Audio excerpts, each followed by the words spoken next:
We're joined here by the Native American Tatankas. You've always been kind of a regular up here in Ontario, Yes. and you've kind of developed your fan base up here, so it's always got to be great coming back here, such as the Brantford show. Oh, it's awesome to be here. I mean, and the biggest reason why we enjoy coming here, because again, really, WWE didn't come here anymore. I mean, really the only place they go is Toronto, Montreal, you know, and I was with them recently. We hardly even would do Canada. Back in the day in WWF, we'd be hitting all these towns. I mean, 15-day tours just in Canada. So it's great to be here because there's a rich history of wrestling all throughout Canada. Got great fans and loyal fans. And you're one of the guys here, with a lot of the guys here, that can remember those days when the WWE was coming to Brantford and doing those marathon tapings at the Civic Center, which must have been fun days for you. Oh, awesome. Matter of fact, I went to the building earlier today after we did live radio this morning. Even Virgil was walking up the ramp. He almost started crying. Oh, really? Just bringing back memories, you know, coming in that building with $1 Million Man. You know, a lot of these buildings we remember, you know, because again, people don't realize we're on the road 300 days a year. And some of these places we'd actually go to, you know, 3, 4, 5 times a year. So again, it's just so great to be here. It's so great to be in Brantford. We've already met the mayor.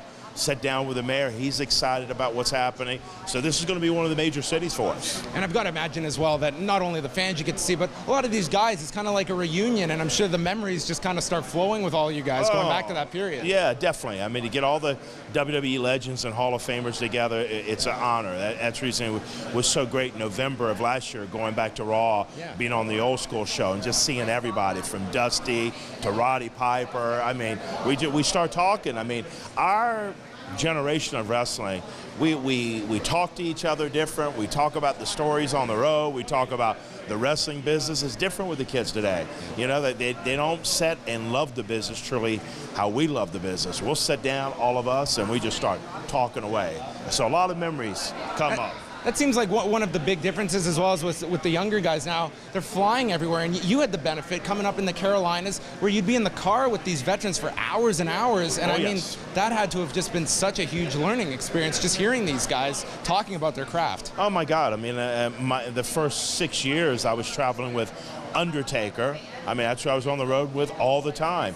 If I wasn't with him, I was with Yokozuna, WWF champion, you know, and they got a rich history of understanding this business. The Samoans, some of the greatest champions and some of the greatest stars in our business, Samoan blood, The Rock, you know, so they really have a great understanding of this business. So driving up and down the road doing those times, that's what we'd be talking about. We'll be talking about what we're doing in the ring, how to tell a story. What do you think about doing it this way, doing it that way? The guys don't do that anymore.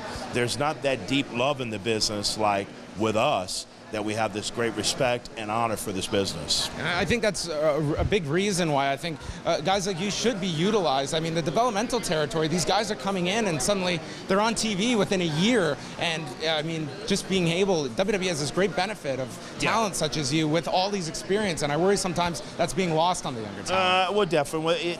You see Vince, that's what Vince is trying to do.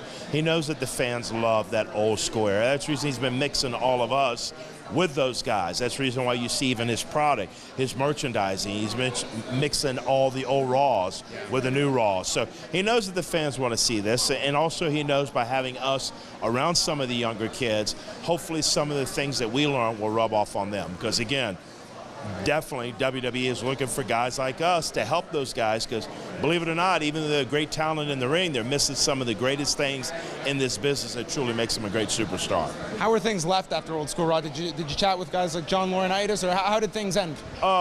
Great. I'm on great terms. I'm on great terms with WWE. Matter of fact, I just spoke to them about a week and a half ago. So I'm on great terms with them. I mean, the guys that they brought to that old school November of last year, they called everybody. There's a lot of great names that could have been there, but the only guys that they bring are guys that have good relationships with. Let's put it that way. If you don't have a good relationship, they're not contacting you.